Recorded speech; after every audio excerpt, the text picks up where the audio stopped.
tarere nohoto karogama twanerere tugega inyarathimana koro hahatore ihinda tarere nohoto karogama twanerere tugega inyarathimana. Yo, how are you doing? I'm great. I'm feeling amazing. Mimi sijui tuanze na salamu za lini. Kuanzia lini? Za Saturday, za Sunday, za Monday, Tuesday, Wednesday na Thursday. Na sasa tuko Friday. Mimi wacha kwanza 7 good days. Actually, I will start on Sunday. Then on Monday, be the happy Madaraka Day. Happy Madaraka Day. Even for our viewers, happy Madaraka Day. Happy belated. Wanasemaga ni belated. Oh, ni belated. Happy belated. Madaraka Day. And then followed up on Wednesday, we missed you guys. Sana. We missed you so much.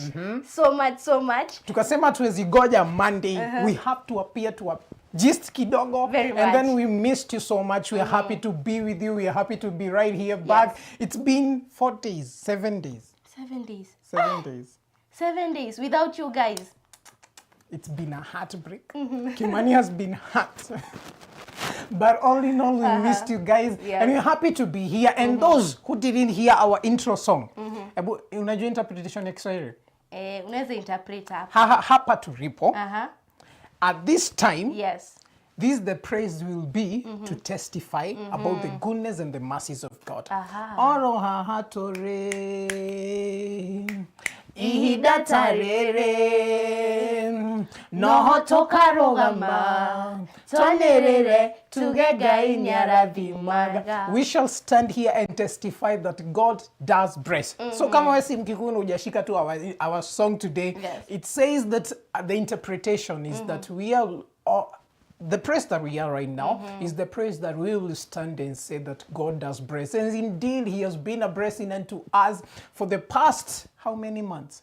3 months. 3 months. 3 months. Imagine. And we are here testifying. 3 months. 3 good months of Checkpoint and also 6 good months of 2025. Yeah. It is a day for us to just tell God, thank you. Thank you even for me existing. You see, even me existing, it is just your presence. It is just your mercy. True. It is just by your grace. And we do appreciate it. And that is why we always say right here on Checkpoint that if you have seen today, then it means that God has great things for you. Sure. And He has a greater plan for you. So you just stay still. And as Kimani says, have peace. Knowing this. We are so much excited to be with you today, and we can't wait to hear your amazing voices. And if you're right there, you know you watch Checkpoint with the family, give them a call, tell them you are right back. Na hatuendi kamwe sasa. Sasa sijui sasa kama itakuwa ikifika mahali we are leaving, lazima tutakuwa tukiwaambia, but hatutakuwa tukiwapiga surprise. I know there may be a lot of us who waited for us on Monday and Wednesday you didn't see us, but we are right here, we are back. We appreciate you for joining us in today. Once again, this is Oracle Television Network, your #1 Christian station. That is all because of you guys. You made us your #1 Christian station, and we want to appreciate you in today. Once again, this is Checkpoint. It is Prayer Friday. Prayer Circle Friday. Prayer Circle Friday. The day that Kimani says that this is my day. Ndio maana mnaona tukiwa mashed up. Tukiwa mashed up. It's all to the grace of God. It's all to the grace of God, and we do appreciate you, each and every viewer who is tuning in for the Checkpoint. Yeah. Now, we have a lot of things lined up for you, but even before we continue, we always say that we start with the word of the day. So producer, let us hear it up for the verse of the day.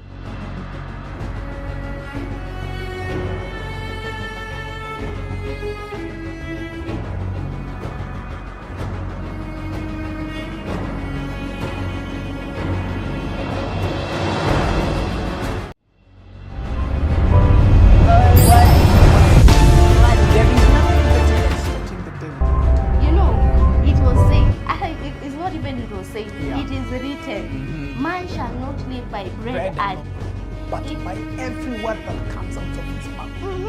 Exactly. Yeah. No, Kimani, I know, and I am very, very sure. I am very positive that Kimani, you did not step out of your house without taking breakfast. Definitely. Lakini kuna ile time yenye unaamka tu fua. You know, sasa sitaki kujita bachelor but sasa you know with this economy you are alone. Sasa unaona breakfast inabidi tu unakaa kwa kitanda hivi. Ukiona ndio hii inakuja masaa breakfast, unainama, inapita alafu unatoka unaenda. Kwa hivyo tuseme hiyo ni kama ni luxury kidogo. Wacha tutumie the thing our father loves to say. Yes. That taking a bath. You know the example that you always use, and I love it when our father says it, that you can't go out without taking a bath. Yes. Or maybe if you are brought up, ukiambiwa Kemani usiende kwa kitanda bila kubrush, na usitoke asubuhi bila kubrush, tuko na brush twice a day. Yes. So if you're used to that, definitely you're going to continue with the same. Very much. And that is why we always say that even the word should be something that is systematic in your life. Sure. It's your daily routine. And that is why we head up for the verse of the day. Yeah. Now the verse of today comes from the book of Matthew, okay? Matthew 14 verse 25 to 31. Yeah. Now this story is about a certain disciple of Jesus called Peter. But the story has a lot of people in it. But more specifically, I want us to hit it up for Peter. Yeah. Now, this disciple called Peter. Now, in Matthew 14, from verse 22 to 31, it's all about when Jesus had already fed up the 5,000 people. Yeah. Okay? When Jesus had already fed up the 5,000 people, he told his disciples, you enter the boat, you just go, I will follow you. So Jesus stayed back, and he sent away the 5,000 people. After he had sent out the 5,000 people, what he did, he went to the mountain to pray. Now the disciples were in the lake. Let me just say the lake. They were in the lake. Okay, and there was a storm, a big storm, a big one, okay. Now the disciples were like, sasa ona, tumeacha Yesu mwenye angetusaidia, sasa tuko peke yetu. And Jesus, like, he knew, and when Jesus saw that, he came to the disciples. Okay, now this is a way of knowing how great our God is. Jesus hakutumia boat, hakutumia land cruiser, alisema let me do this. Exactly. He walked on water. He walked on the water, which had storms, okay? Jesus walked on water, which had storms, to the disciples. And that is where we head up for the verse of the day. Now, it comes from the book of Matthew 14, 25 to 31. And it says, during the fourth watch of the night, Jesus went out to them, walking on the lake. When the disciples saw him walking on the lake, they were terrified. What is not happening? They were terrified. They said, it's a ghost. Ini mashaito. It's a ghost. Utuambie tuendaje alafu unatembea juu ya maji. We have never seen that before. We have never. How can a man walk on water? How? And they said, but Jesus immediately said to them, take courage. It is I. Don't be afraid. Okay?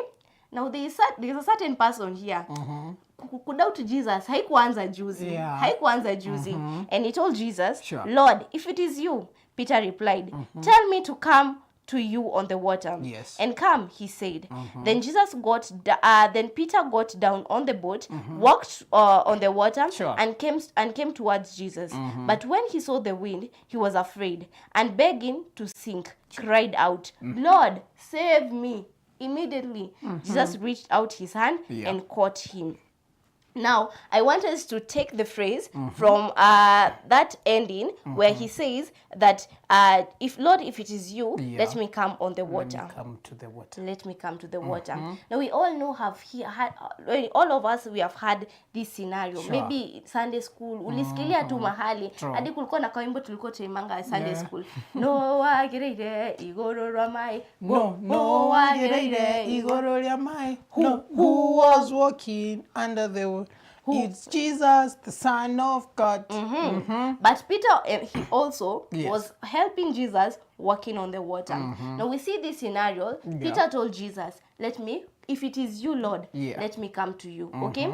Now when Peter was going to Jesus, he was walking comfortably on the water until, the Bible tells us, until Peter started seeing the storm. He started seeing the tides. That is when Peter had fear in himself. He had fear until he started sinking in the water. Okay? Now, I want us to get this scenario right here. Peter was walking on the water. But once he had fear, he started sinking. Okay? No, most of us we blame Peter a lot. Yeah. Kuna watu wanasemanga mi ningekuwa Peter sahi. Niamwe ni float kwa Lady Victoria very fast. Najituma vibaya. But let me tell you something, Kimani. Sure. We are not better than Peter. True. Do you know that? We are not better than Peter. Sure. Why should I say this? Because most of us, we have been given many opportunities by God. Yeah. We have been given many scenarios by God, many advantages by God. True. But we do not utilize it. Sure. God has told you, this is a job that I'm giving you. Yes. This is an opportunity that I'm giving you. You have been crying to me, I want a job. Lord, I am praying. Friday pa wanaitikesha na kuja na chapa maombi. Yeah. My father, give me a husband. My father, give me a job. My father, sure. Let my business expand. God gives you that opportunity. True. The same way that Jesus gave Peter the opportunity of walking on water, the same way, even Peter himself was given an opportunity. The same way, even us, we are given an opportunity by God. True. Maybe times in business, in times of job, job opportunities, even in times that you are given a marriage. Yeah. No, most of us will be like Peter. Tunakuanga ile ya first scenario, siku za kwanza unasukuma vizuri kazi. Sure. Ukikaa unaanza kushanga. By the way kwetu hakunanga accountant. Sure. Kwetu hakuna mtu mwenye anakuwa ameoleka. Is it going to happen? Is it going to happen?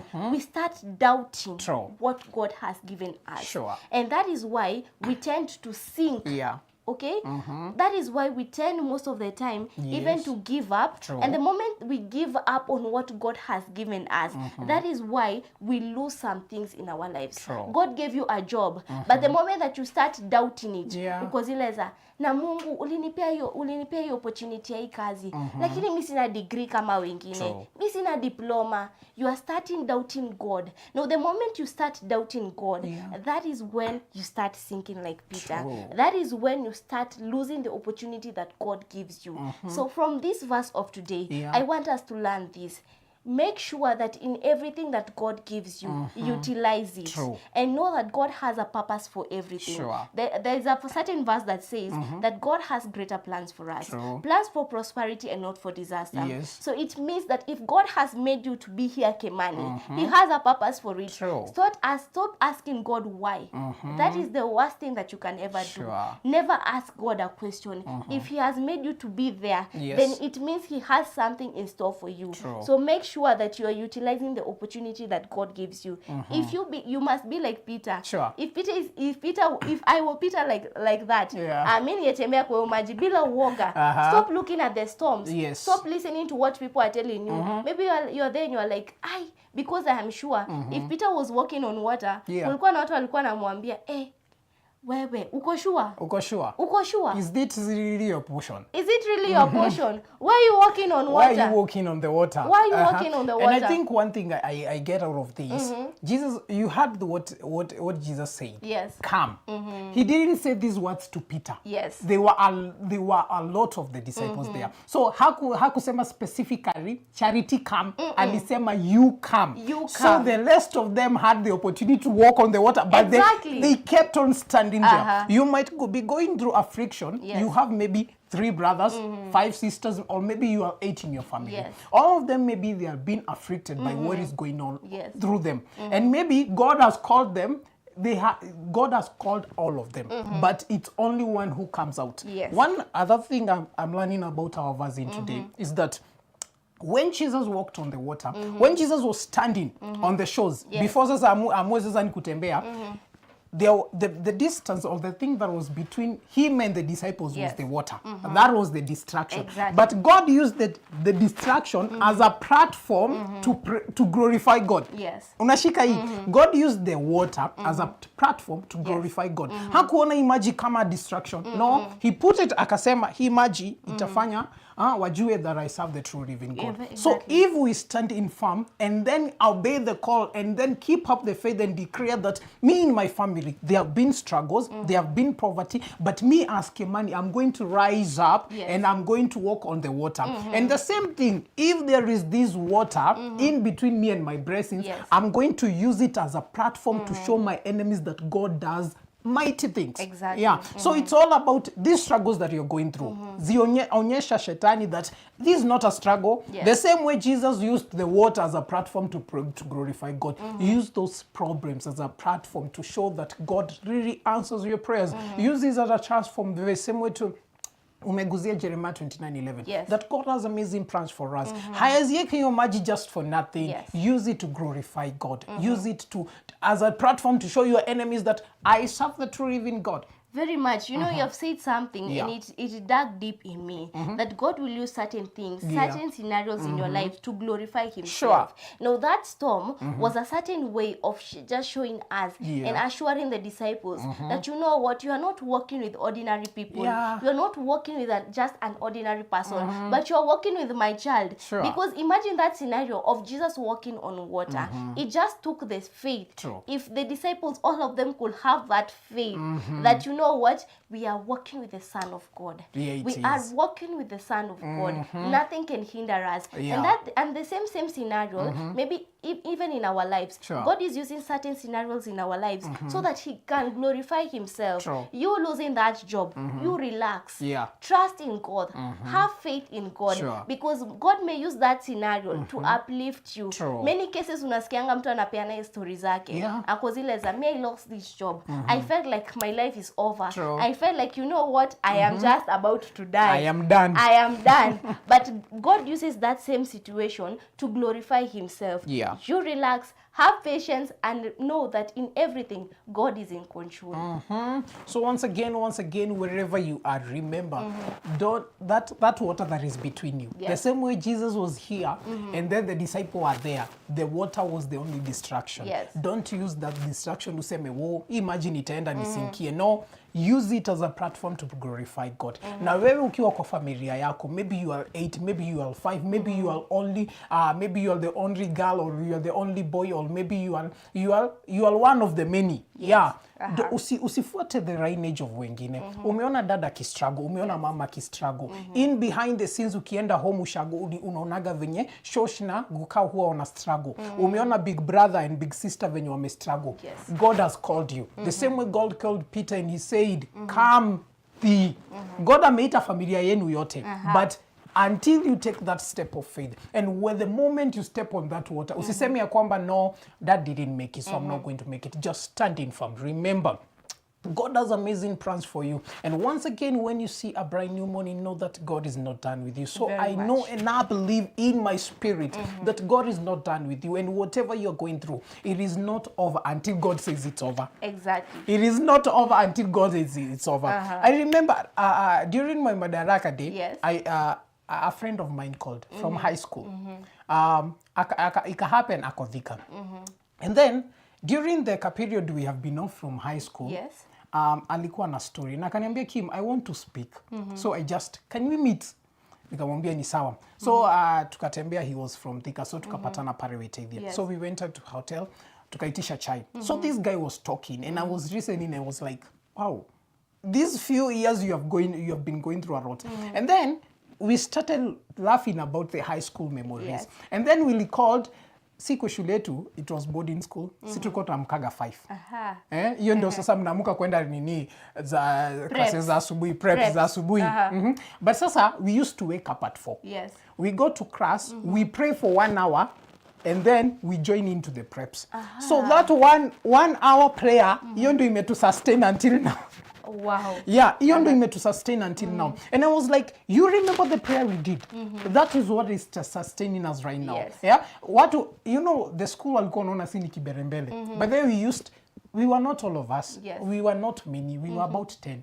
But maombi yenye tulikuwa tunapigaga kwa darasa. Yes. Yeah, because unaenda kuombea kwa domo wanakuambia unapiga kelele. So we were taking the step of faith and going to class. So remember what you've been prayed for, it is not for granted. Mama anatuambiaga ya kwamba that you will never regret divorcing your bed. Exactly. Yeah. Remember, in the book of 2 Kings, the Bible talks about how the servant of God left his comfort zone and went to live in the caves. And he declared that I'm not going to come back until you realize that there is God. Yes. That the God I serve, there is the true living God. He came out of his comfort. Do you think unaweza acha kitanda yako 6 by 6? Hidance. For what reason? For what reason? Umeenda kukaa Kreta. Kreta ndio unajua kuna kuwa na caves. Imagine. Umeenda kukaa tu kwa mawe tu hivi. Until we come out of our comfort zone, that is the day we realize that God does things. God does mighty things. When divorce to bed yako leo tu, sikwambii siku ingine, just divorce it today. Come and spend the presence in your presence. Hata kama huu unalala, papa alikuwa anatuambia, it's way better ulale on the altar. Yes. Yeah, we kuja tu hata kama unajua huo una dose uwezi sustain kutoka saa 4 mpaka 5. So long as you sleep on the altar, you are just good. So long as you sleep in your father's house. So remember, come out of your comfort zone. And remember, it is not over until God says it's over. Yes. And as I love to say it, as Book of Proverbs says, have peace knowing this. That is why we're telling you, Friday Power Net Kesha today, let us be here. What you assume, it will always resume in your life. If that is that family pattern, if it is that yoke, if it is that sickness, you just come into the house of the Lord. Say that enough is enough. This is my time. This is my opportunity to break free from everything that has been afflicting my life. Friday Power Net Kesha right here at Mountain of Deliverance Church, Nairobi. Yani, ukose uchekwe.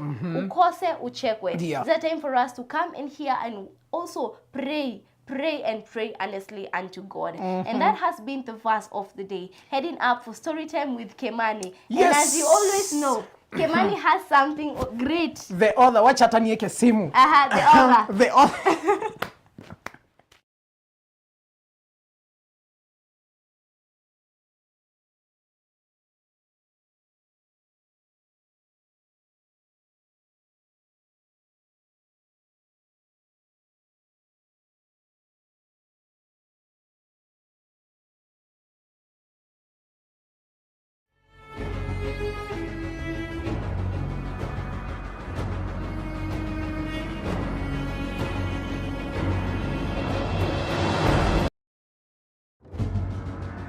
Kemani, you are lamenting. Kimani the author. Yes, you know, I was just taking upon myself. And yesterday, I was making a prayer. So after we talk at deliverance, you know, kuna kale ka time, we hang out here at work, so I had some few things to do. Yes. So after that, hours yangu ya kutoka ilifika. So nilitoka, I think, nilitoka huku around 6.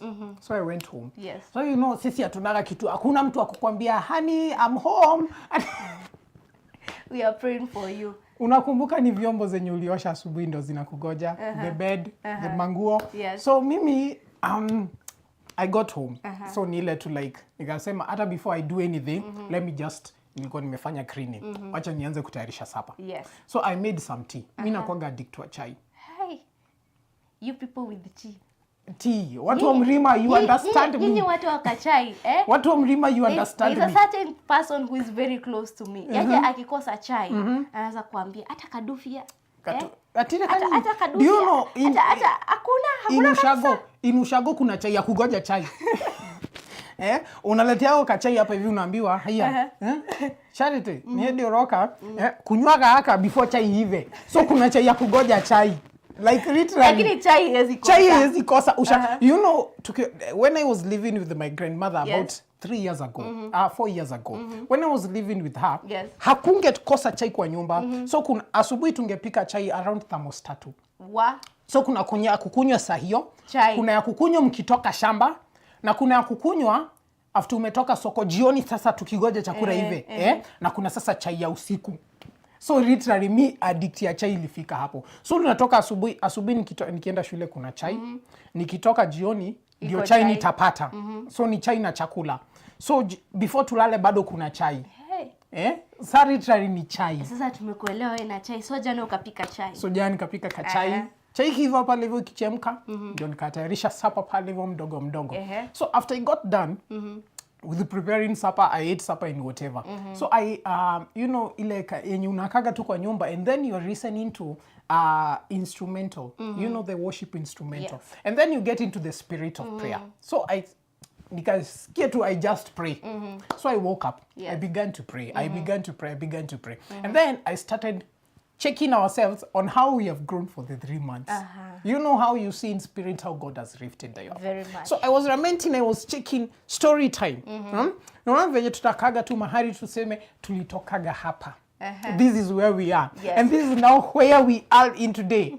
The testimony we are giving today that hapa tulipo, ndipo tutarudi kusema that God does bless. Very much. So today, what I have in for us today, venye tu umesema about having faith. I remembered a story. Yes. Najua nilikuwa nimepromise a new story tukianza new month. But today in my spirit, as we talked about faith, allow me to repeat the fifth story of the 5th episode of Checkpoint. Yes. I think huwa na update hizi vitu. I think we should start making records. Kemani kulingana jinsi ambayo mwelekeo anatupeleka. The 5th story. Hata mimi mwenyewe nikiwa hapa sikumbuki. Sikumbuki the 5th story. The 5th story. Lakini ukipeana nitaanza kuirelate pole pole, nitaanza kukumbuka. So this rise to a family. Yes. A family of a father, a mother and just one son. Okay. Just one son. An only child. And the only child. So the mom was the stay home mom. Yes. But sasa nikaleka kaduka. Si wale watu wa kwenda kwa ofisi uko na big company and all of that. Yes. So yeye alikuwa tu na ile mahali anaenda asubuhi anarudi jioni. The reason why alikuwa anakaa hivyo, it's because the father was a pilot. So unajua pilot si ile ati yenye nitaenda home nirudi jioni. So wewe nikienda maybe leo flight ilikuwa inasema tunaenda Dubai. After Dubai maybe tumetumwa mahali pengine, flight is all over. So maybe after 1 month ndio tutaonana. Yes. So sasa because they have a son, ilikuwa ni ile job ya kwenda asubuhi kurudi jioni. So the son was like, kusomea ile maisha poa, babani pilot. Ni kujisikia bana. Ile mtoto anaulizwa shule, babako anafanya kazi gani? My father is a pilot. No, not to brag, but my dad is a pilot. If that was Kemani, my dad was a pilot. If that was Kemani, it would be a different scenario. So it happened that dad come off. Yes. So kijana kuwa excited, dad is home, all of that, all of that. So dad was like, munafunga shule in a few weeks to come. Yes. So because unafunga shule, results zako za last month, I need you to push higher. And because of that, because last month you did better, but you can do even better. Yes. So why don't we make a deal? Ukifikisha hii max, one of my trips nikienda nitaenda na wewe. Hii mwezi mmoja yenye mtakuwa mmefunga shule, venye nitaenda Dubai, if I'm going to Dubai, I will go with you. So you'll be part of the flight. If I was the son, kama ni kuchemusha vitabu, nitakunywa kama maji. Nikunywa kama maji. Do you remember how we used to unaweka maji kwa bucket, umeamka saa 8 za usiku. Unaweka maji kwa bucket, maji baridi utofokie miguu ndio usome at least uone kama itaingia. Kemani ishaiwa kwako because nikidhani ni kama mimi nilikuwa shida. I tried to I won't try, by the way. I won't try. It worked. I tried 2 nights. Did it work or did it not? Sasa niliona nitagonjeka pneumonia. Kemani niliona nitagonjeka pneumonia. I tried, by the way. For real, I tried. I tried 2 nights. Niliamka nikaweka maji kwa bucket 2 nights. My own scenario. Mi sikuwa najua, sikuwa hata naweza kueleza jinsi ambavyo nileka maji ikiwa baridi. Lakini baada ya dakika 5 maji imekuwa moto. Mom, aushiki kitu like na nimelala. But I think there was somewhere God has pressed our blessings, but hiyo kuweka maji kwa bucket unaweka nothing is happening. You are not absorbing the education. So this boy of ours, the boy was lamenting on the books every time. So umesikia naenda Dubai. Thorough revision. Vibaya sana. So he was showing up, nini hataki distraction. Yes. For the few weeks before exam come, the boy was just books. Yes. Books. So akitoka shule, gari ilikuwa inamwangusha, ilikuwa inamwacha kwa job ya mom. And then job sasa, mama akifunga job wanaenda home. So akifika kwa kazi mom si uko shughuli, kwa desk. Mavitabu. Venye siku hizi watoto wanani Cocomelon. Hakuna all of that. Yes. So the boy was like books, here and there. Yes.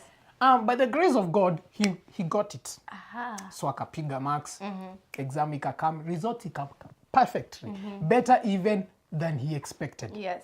So the father akaamua ku fulfill the promise. Akamwambia now prepare. Next week, as I'm going to work, I'm going with you.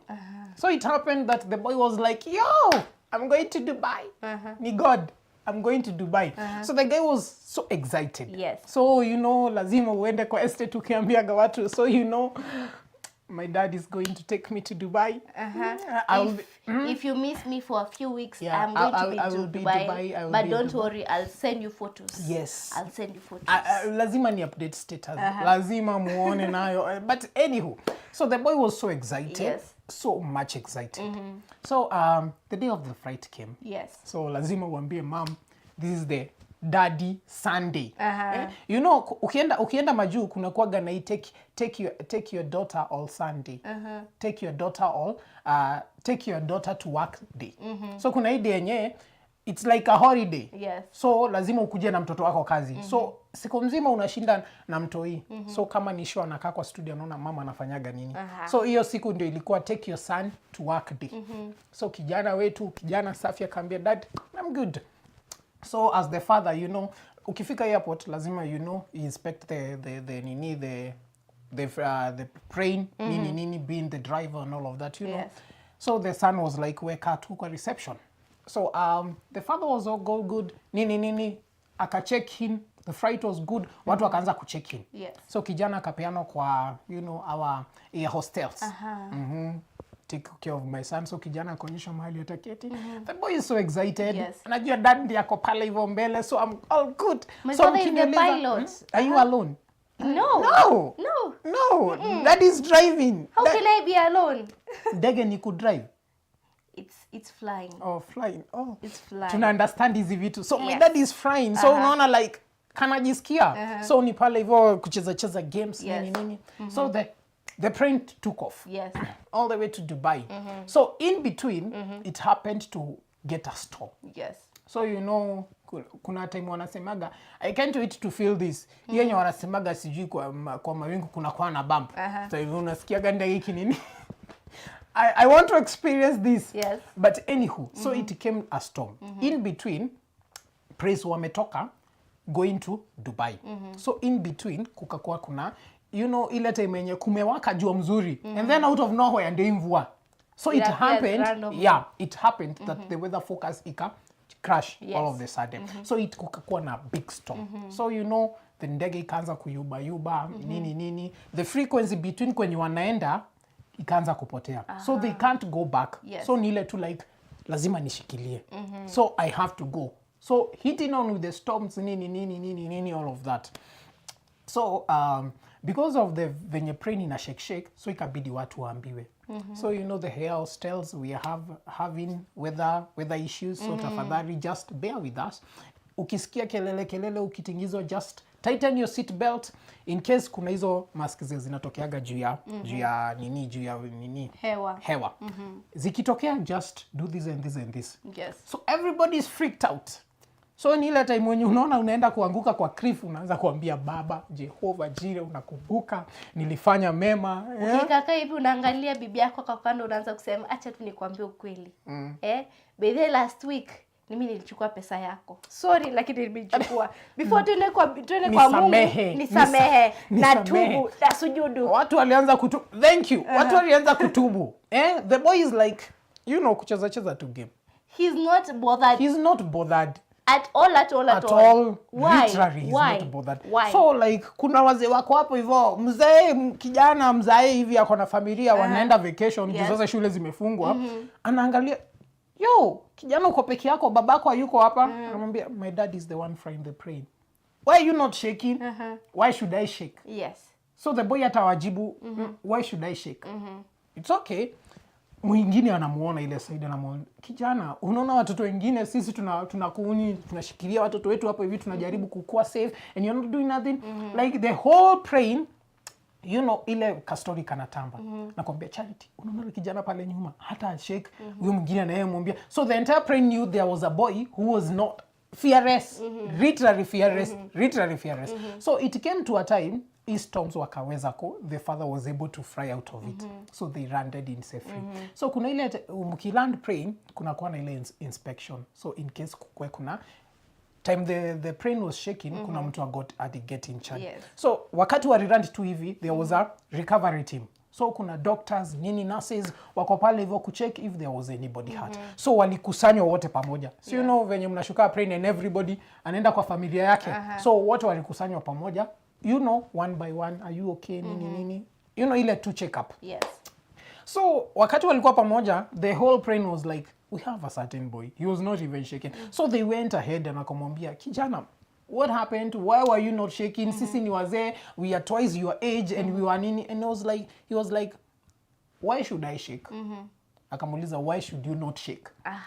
And he was like, my dad was preferring the praying. Yes. I trust in my dad. So why should I shake when my dad has the steering wheel? Urashika? Yes. So the boy was having faith. So even if these storms zina hit, hata zihit aje, my God, my father has the steering wheel.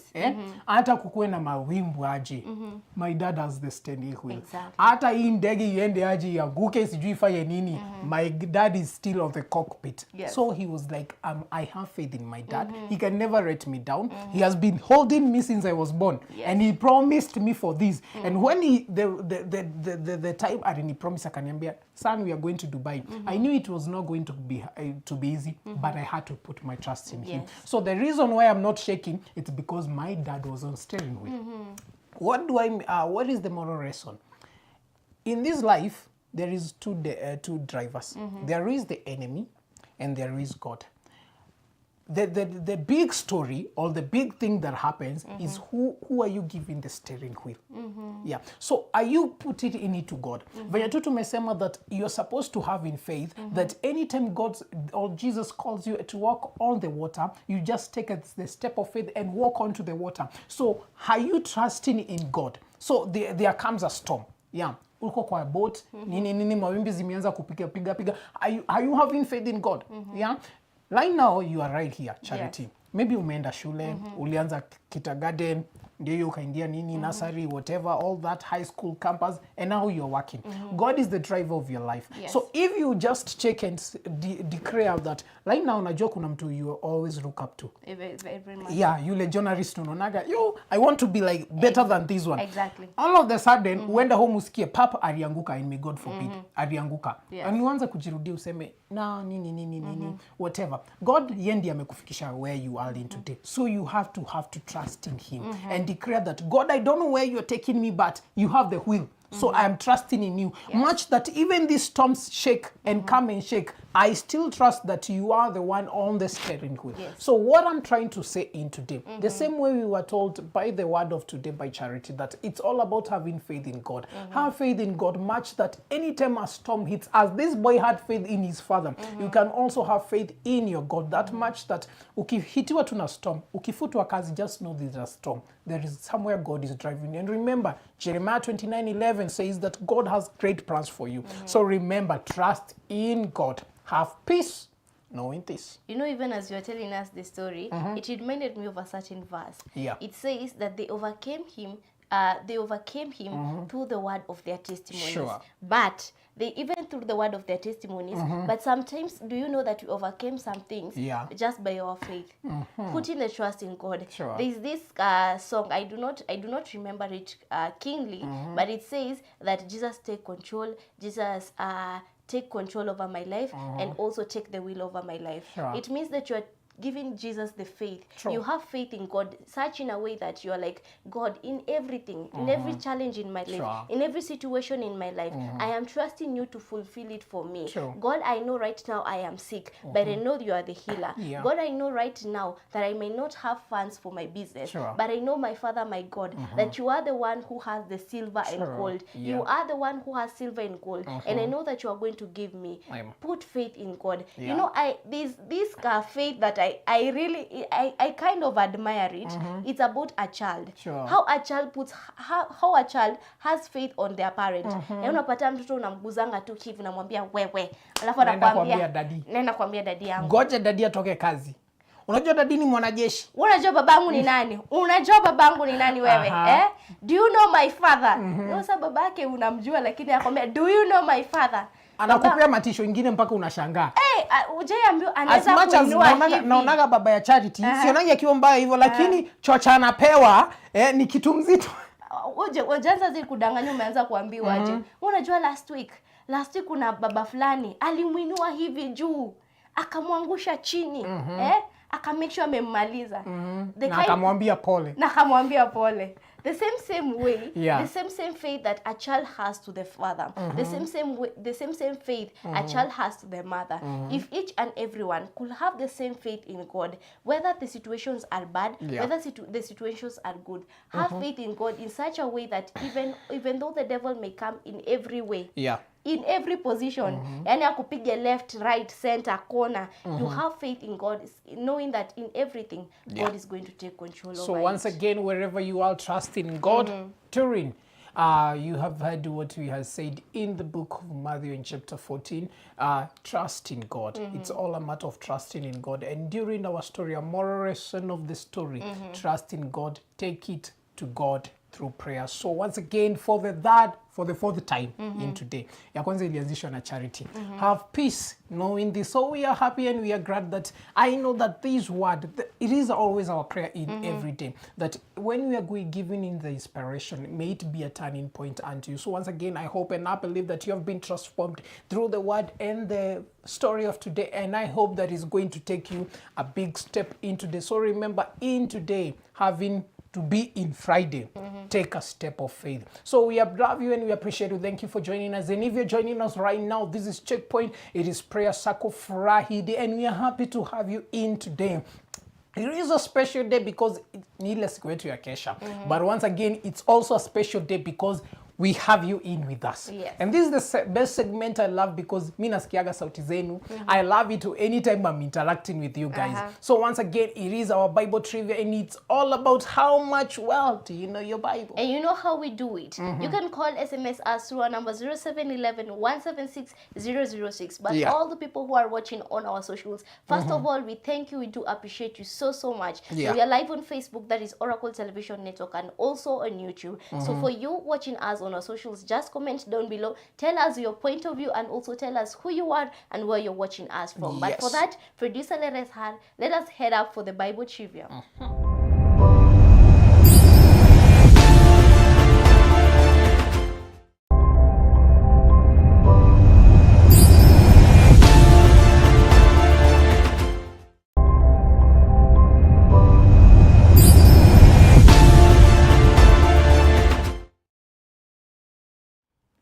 Thank you for joining us once again. How much well do you know your Bible? I can't wait to hear your amazing voices after 7 days. By the way, it is 7 days. It's 7 days.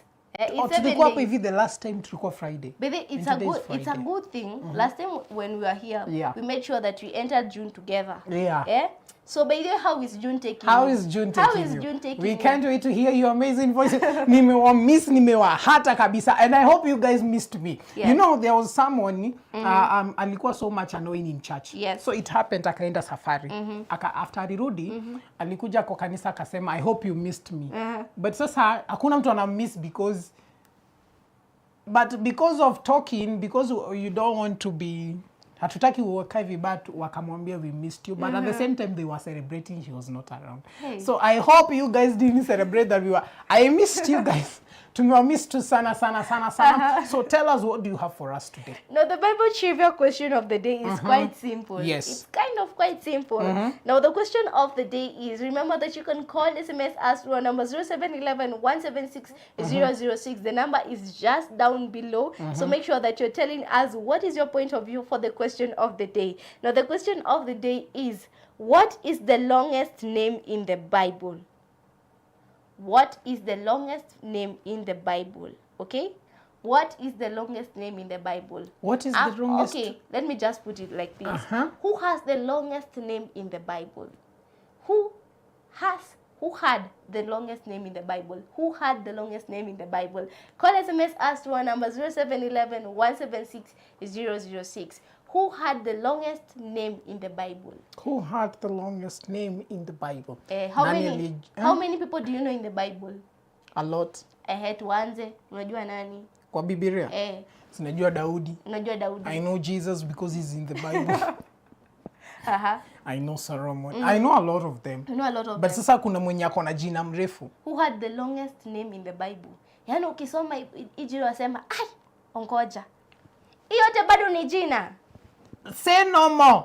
Say no more. 0711176006 Oracle Television Network. Hiyo ni Facebook na YouTube. Na ukiwa pale hivyo nyumbani, the hashtag is Kimani has the answer. Kimani has the answer. Ukiwa pale hivyo nyumbani, the call we officially give us a call 0711176006. Na kama uko pale nyumbani, we want to hear your amazing voices. Kama hauna jibu, just call and hashtag Kim has the answer. Period. Hivyo tu. It's the confidence that Kimani has. Say no more. Say no more. You got the answer. I got the answer. Do you have the verse also? Munataka mpaka verse? Munataka verse? Utatupea pia mpaka verse. Na chapa zote. Napiga. Say no, hata siongei mingi. You know watu wamenini hawaongeaji sana. Siongei sana. Ongei sana. 0711176006. We can't wait to hear your voices and tell us where you're watching us from. And for the question of the day, our question of the day is, who had the longest name in the Bible? Who had the longest name in the Bible? Yes. Call SMS us through number 0711176006. And I see we have our first call right here. Let us first of all receive it. Okay, let us receive it. Oracle TV, hello. Hello. Hello, habari yako? Nzuri. Tunaongea na nani? Tunaongea na nani? Naongea na David. David kutoka upande gani? Lamu. Lamu, mitambo zetu za Oracle TV ziko sambamba? Kabisa. Haya, David, jibu yako lilikuwa gani? Jesus. Okay, asante sana, niendelea kutazama Oracle TV. Sawa. Wow. David all the way from Lamu. Tumepokea salamu kutoka Lamu. Lamu mwambaji, Lamu mwambaji. Tulisema lazima tuanze kujifunza Kiswahili sanifu. Tutaanza kujifunza Kiswahili sanifu. Mombasa, by the grace of God, having faith. Tumesema leo ni having faith. Having faith. We'll be coming kunela siku yetu. We are coming to you live. Checkpoint is coming to you live from Mombasa. By the grace of God. Very much. And I see you have a call right here. Yes. Oracle TV, hello. Hello, habari yako? Mzuri. Bwana asifiwe. Amen. Tunaongea na nani? Mko aje? Tuko salama. You are looking good, guys. Thank you so much. Tunawapenda tu bure. Asanti. Tunawapenda pia. Tunaongea na nani? She from Naivasha. She from Naivasha. Yeah. Naivasha kukuaje shi? Naivasha kuko salama? We thank God. June umeianza aje? June yetu imekuwa salama. Na imekuwa poa na tunangojea itakuwa mzuri sana kuliko hizo zingine zimepita. Amen. Haya, shi jibu yako lilikuwa gani? Like talking in tongues. Like talking in tongues. Yeah. Haya, talk in tongues.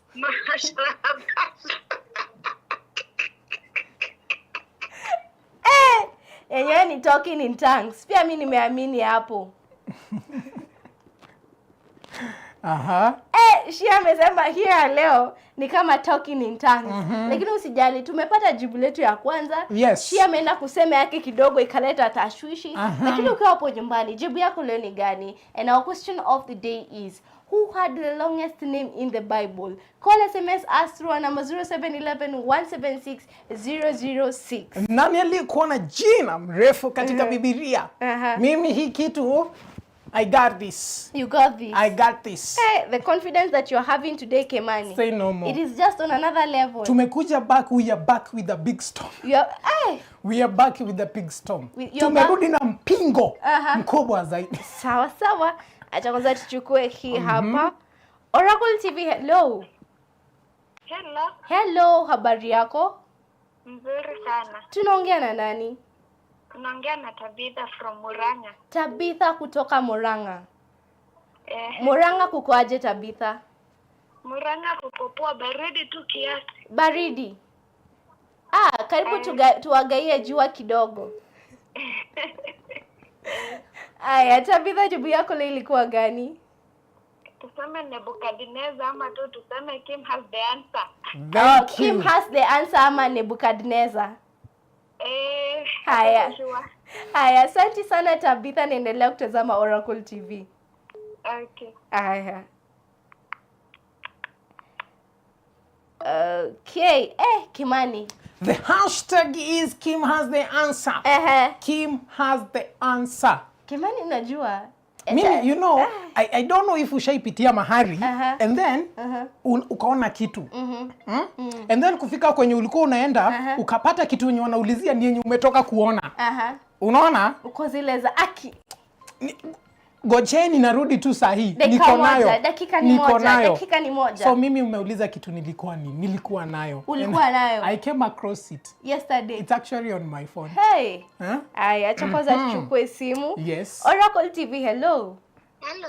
Hello, habari yako? Nzuri. Tunaongea na nani? Wambo. Wambo kutoka upande gani? K-South. K-South. Kwa hivyo Wambo, leo tuko na wewe Friday Power Night kesha. Haya, Wambo, jibu yako lilikuwa gani?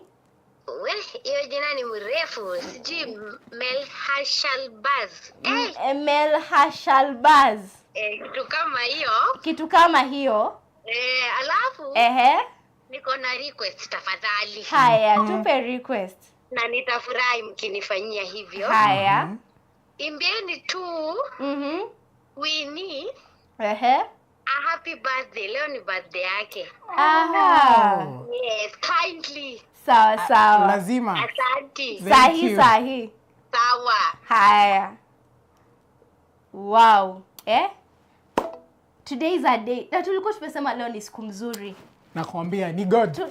Tulikuwa tumesema leo ni siku mzuri. Kumbe kuna mahali tunaenda tukule keki. Kuna mahali, jamani, tukimaliza show tunaelekea keki. We are going somewhere. Lakini before Mungu anakujaga hivyo. Before tuimbe, acha kwanza tuchukue hii simu. Yes. Oracle TV, hello. Hello, habari yako? Nzuri sana. Tunaongea na nani? Fei. Fei kutoka upande gani?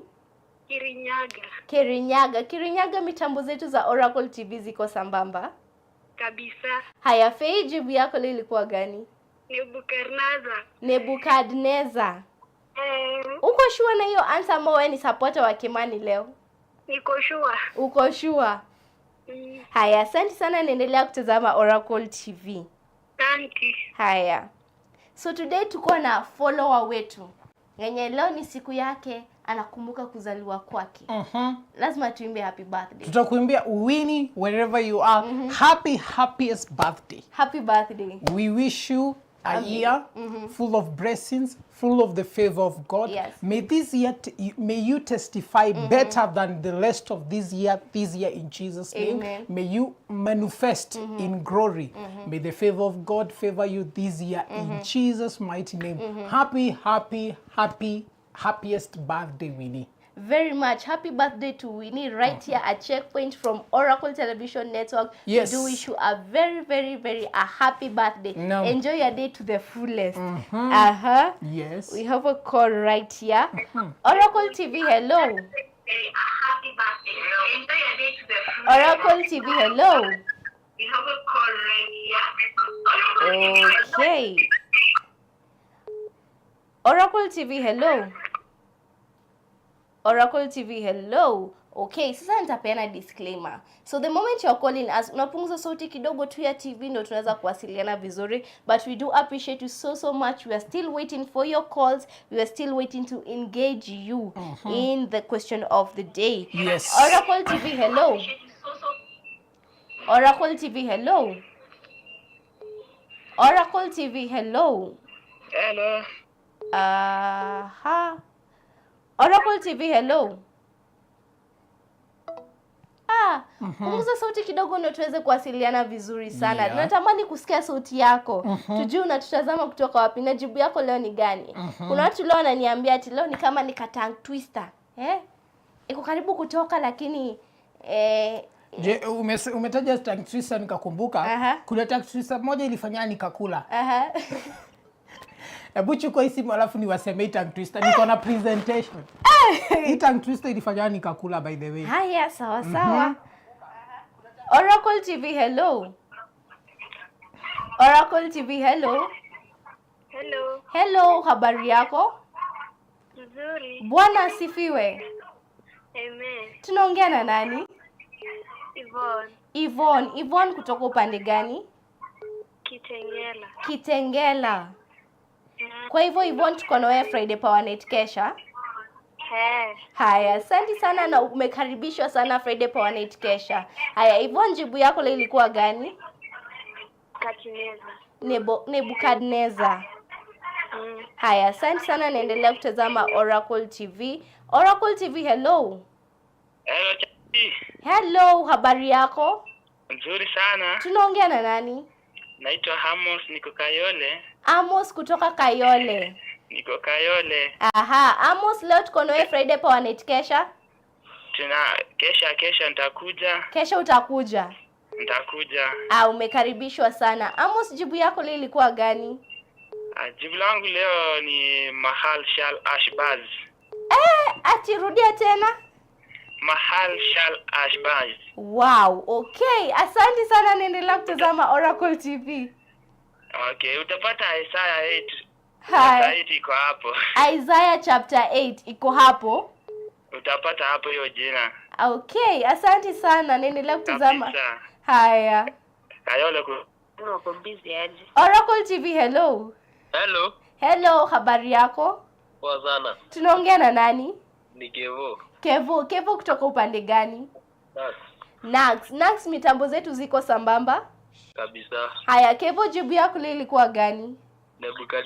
Nebukadneza. Yeah. Uko shule hiyo answer Kevo? Kabisa. Ama leo una support Kimani? Hapana. Haya, asante sana Kevo, naendelea kutazama Oracle TV. Asante. Haya. Niko na supporter mmoja Tabe. Kevo all the way from Nax. Tabe, asante kwa kusimama na mimi. All the way from Moranga. Kevo amenikataa. Sijui ni nini. Make sure usiangushe Tabitha. Tabe, we got this. We got this. We got the Bible verse. You know how we do it. Usisahau kwanza, mimi kwanza nimepewa the Bible verse leo. Huyo ni mtu mmoja. All the way from Kayole. Mimi na wewe Tabe, we got this. Trust in me. Yes. And I'm telling you, the hashtag is Kimani has the answer. 0711176006. Our question of today is, who has the longest name in the Bible? Like yake ni the longest. Ya ukisikia tu Muhotani Jrn ndio the longest. So hii iko kwa Biblia tu, iko mahali kwa Biblia. And there is nothing sweeter than kuiona jana and then ulizwe swali leo. Tuseme tu ilikuwa in the spirit. Ushaienda kufanya exam ukaisomea alafu ndio imeletwa. Ndio hiyo sasa. It was divine. I'm there. Okay. Oracle TV, hello. Hello, habari yako? Nzuri. Tunaongea na nani? Naongea na David Waswa kutoka upande gani? Bungoma town. Kutoka wapi? Bungoma. Bungoma, mitambo zetu za Oracle TV ziko sambamba? Ziko sambamba sawa. Haya, David jibu yako ilikuwa gani? Nebukadneza. Haya, asante sana, naendelea kutazama Oracle TV. David amesema yake ni Nebukadneza. Yaani soma hiyo akasema kidogo ni kama hii.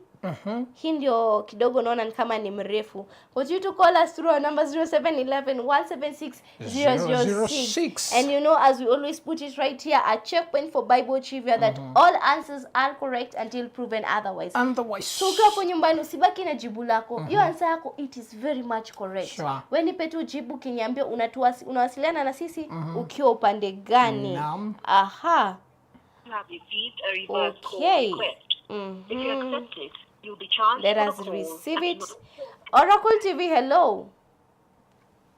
Oracle TV, hello. Hello, habari yako? Nzuri. Tunaongea na nani? Faith Achieng kutoka upande gani? Kutoka Siaya kuko aje?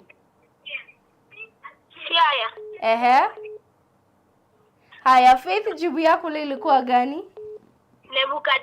Nebukadneza. Haya, asante sana, naendelea kutazama Oracle TV. Sawa. Haya. Oracle TV, hello. Oracle, okay, wewe tumepoteza. Yes. But continue to call us through our number 0711-176-006, and I see our time is about, yani masaa tungependa kukaa, lakini masaa ni nani? Sijui mbona kwenye tumewa miss ndio time huwa inatupeleka mbio. Inasonga sana. Lakini tukienda kusonga, kuna watu wanasema aki mimi acha kwanza nipeane yangu before mseme mnamalizia. Kwa hivyo acha kwanza tuchukue simu zao. Oracle TV, hello. Hello. Hello, habari yako? Nzuri. Tunaongea na nani? Naitwa Regina. Regina kutoka upande gani? Kutoka Nyeri. Nyeri, Oracle TV mitambo zake ziko sawa? Kabisa. Haya, Regina, jibu yako ilikuwa gani? Nebukadneza. Okay, asante sana, naendelea kutazama Oracle TV. Asante. Haya. Oracle TV, hello. Hello, habari yako? Mzuri, labda yako. Mzuri sana. Tunaongea na nani? Naongea na Caleb Wanjala. Caleb Wanjala kutoka upande gani? Kutoka Kakamega. Haya, Kakamega kunasema aje? Tukumetulia tu, watu wanafurahia kabisa. Watu wanafurahia kabisa? Haya, jibu yako leo ni gani? Jibu yangu na Nebukadneza. Haya, asante sana, naendelea kutazama Oracle TV. Oracle TV, hello.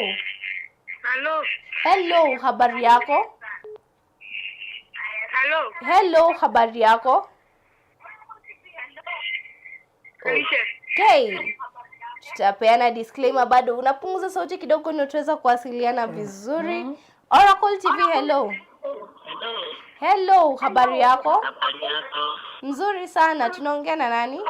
Nakupigia kutoka Kiambu. Kiambu. Jibu yangu ni Nebukadneza. Jibu yako ni Nebukadneza. Yes. Haya, asante sana, naendelea kutazama Oracle TV. Asante. Haya. Oracle TV, hello. Oracle TV, hello. Okay, I think that it will be our last call. Lakini mbona watu wameenekea watu wanayo mashamsham. But we all appreciate, thank you for the calls and thank you for the text. We appreciate you so much once again. Tulikuwa tumeumiss sana. And we appreciate you so much once again. Don't forget, today is Furahi Day. And today we have a prayer power night kesha right here at Mountain of Deliverance Church, Nairobi. We talked about it tukianza show. Yes. So with such we hope to see you in here tonight. Remember, you will never regret divorce in your bed, as old mom loves to say it. So we hope to see you right here at Mountain of Deliverance Church, Nairobi, for prayer power night kesha. And then we hit it up with the weekend. After weekend, what do we have? After weekend, we have our Sunday celebration service. Now, this is a place for you to call your home. Yes. This is a church of choice. Right here in our sanctuary, Mountain of Deliverance Church, Nairobi. Yeah. Now, you can come, and first of all, we have powerful praise and worship led by your oracle voices. Yeah. Powerful declarations, powerful prayer points by our very own spiritual mother, that is Dr. Pauline Oracle, and amazing preaching by the man of God, Dr. Oracle. This is a can't miss service. Now, if you Sunday unakuanga tu wewe, Sunday ni unakaa kwa nyumba, usikae kwa nyumba this time round. You just come here. Come and feel the presence of the Lord. Come and get your miracles, your testimonies and breakthroughs right here in our sanctuary. Now, we are located in Ngara, Murang'a Road, next to Aqua Plaza building in Nairobi. Sure. Now, if you're coming from town, you just tell them to alight you from Fig Tree Stalls. Take a matatu from Koja, tell them to alight you at Fig Tree Stalls. Now, once you're at Fig Tree, you'll see a Safaricom footbridge just on the road. Utatumia Safaricom footbridge to come to the other side of the road. Just 100 meters away, you'll see our beautiful sanctuary, Mountain of Deliverance Church, Nairobi. But if you're coming from Thika Road, naongelea watu wa Kaasam, watu wa Githurai, watu wa Allsops, wanawaambia yako hata ni rahisi, wewe waambie tu ushukishe Mountain of Deliverance, watakushukisha hapo. That is our beautiful sanctuary, Mountain of Deliverance Church, Nairobi. This night you are invited at exactly 10 p.m. Yeah. Come and experience the presence of the Lord in our sanctuary, Mountain of Deliverance. And on Sunday, come and experience the presence of the Lord in this amazing sanctuary from exactly 8 a.m. Unakuja 8 a.m. tuna open the heavens, then at exactly 9 a.m. we start the service. So we hope to see you tonight, and also our prayer for our prayer power night kesha, and also during our Sunday celebration service on Sunday. It's going to be special. So you it's a don't miss service. Sunday usimiss tafadhali. Yes. Usimiss the blessings tafadhali. Remember on Sunday we had a special guest of our Apostle Moses, and it was amazing. He's taught us about the Father's blessings. Yes. And it is going to be amazing. Our father has been away for the past 1 week, and we'll be receiving him back. So don't forget, on Sunday we'll be having an amazing service. So don't miss service right here, Mountain of Deliverance Church, Nairobi. And don't forget, next week, that is next week on date 15, we have our fundraising service right here, Mountain of Deliverance Church, where we'll be bringing our funds together for the mortgage of this building. Remember, this is the building that Lord has given us much that the Holy Spirit hata nini tuliambiwa na Pastor Moses tunakuja kulipia hii building so that the Holy Spirit hata strive kututafuta ati building imefungwa juu ya rent. No, so the moment we have it on our arms, atuseme now title deeds iko kwa ofisi ya Mountain of Deliverance Church Nairobi, no more paying rent, no more nothing. The Holy Spirit atakuwa free. Much that Sunday akituhitaji, we are right here. Hatutakuja ati tuseme tumeshindwa kulipa mortgage tumefukuzwa. No, we'll be right here. So once again, we are meeting on 15th. We bring our funds in together. And maybe you are right there. We have our 100 bob challenge per day. In a day, just send your 100 bob. Tuko na pay bills in a scroll pale hivyo chini. After every minute in a scroll tu pale hivyo chini 24/7 kwa TV. Hapo tu kwa tika hapo hivyo chini ina scroll tu hapo hivyo. So maybe we pay yako inakuaga per day. Kuna watu wenye unalipagwa jioni. Unasema mi yangu siwezi kusave mpaka date 15. Just 100 bob. And maybe wewe uko na uwezo wa kutuma hiyo 100 bob, and 15th utakuja na funds yako. Let's meet here on 15th. Get ready. Once again, if you are able to send that 100 bob, it's 700 per day. Na hiyo 700 ama hiyo mia yako, it will take us a long way. So remember, don't forget, we are bringing our funds together on 15th for the mortgage. We have our pay bill on your skill in pay is 1430 469. Account name, it is your name. And remember, we are going to appreciate no penny is too small. Whatever you send to us, it's going to take us a long way. Don't forget, it's 100 bob challenge per day. On 15th of June, that is next week, next Sunday but one.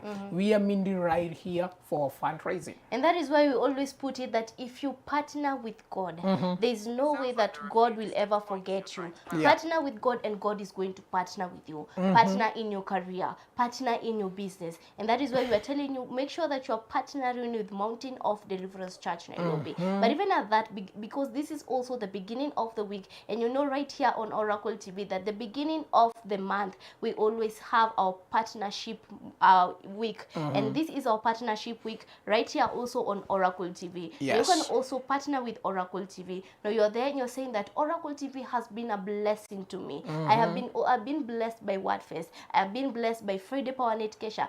Thursday Deliverance Service. If I am not able to come to Mountain of Deliverance, I am also blessed by Oracle Television Network. This is your time for you to partner with Oracle Television Network. Make sure that you're partnering with Oracle Television Network through our pay bill, that is 1711 133, account number Oracle TV. Now you can also partner with Oracle TV through buying the Dr. Oracle's books. These are the 7 prophetic books.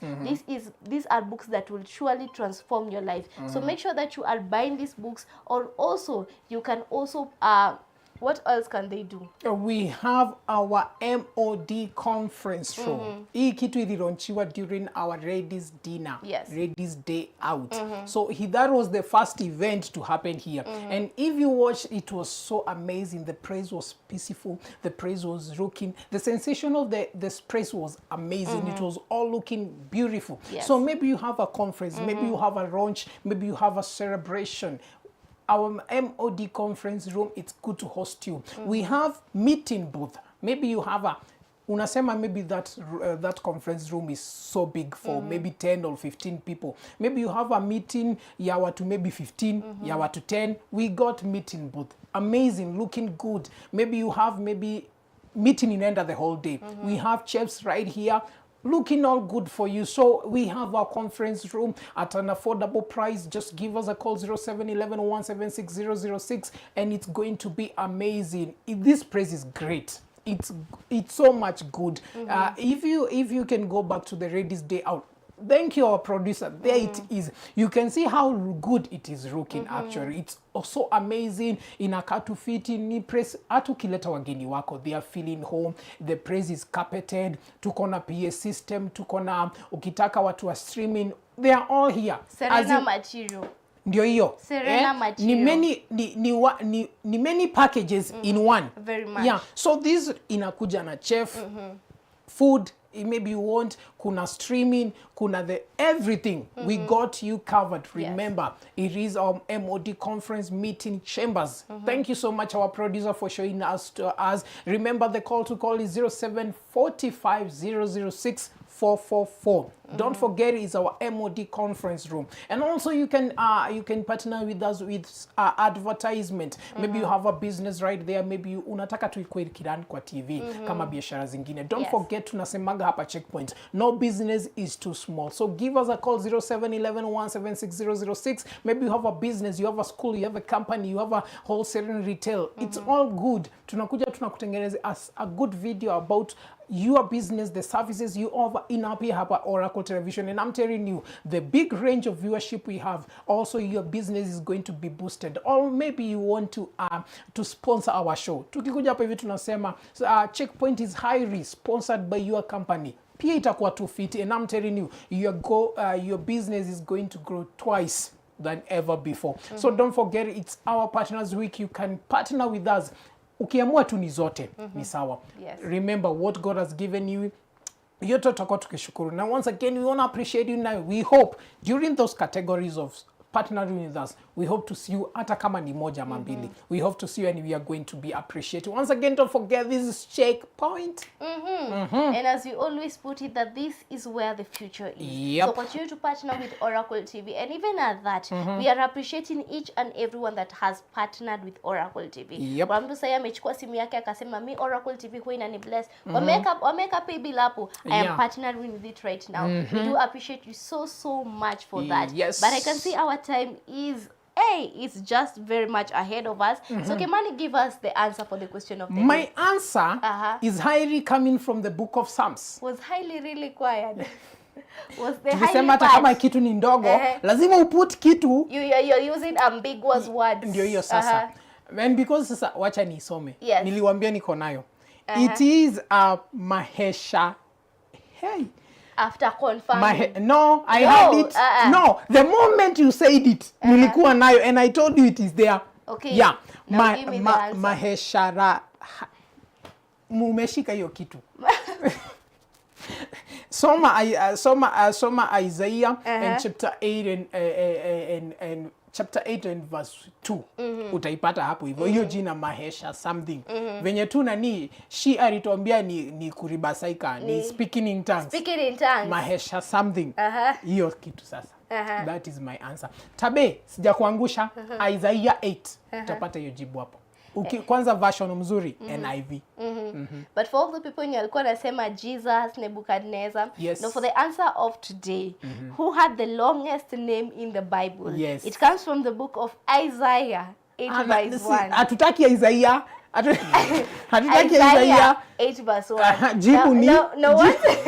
Now once you read that part, you'll find the longest name in the Bible. Sure. And it says it is Maha Shalalal hash Baz. I have stated it as it yes, but thank you so much for joining us in today. Leo hatuna big 5, tuko na big 10. The big 10 is Wambogo Peterson. Thank you, Winnie Mwangi. Thank you, Brian Mwema. Thank you so much, John. Thank you, Patrick Ruth. Brandon Uyakosagi, Tips Bob, and we have Tabby Tabs. We appreciate you so much. Thank you for joining us once again. This has been Checkpoint. I've been yours, Muhotani Jrn. And of course, Charity Washishe, we do love you. We do appreciate you. But until next time, next Monday for Inspirational Monday, right here on Oracle TV for Checkpoint. Adios.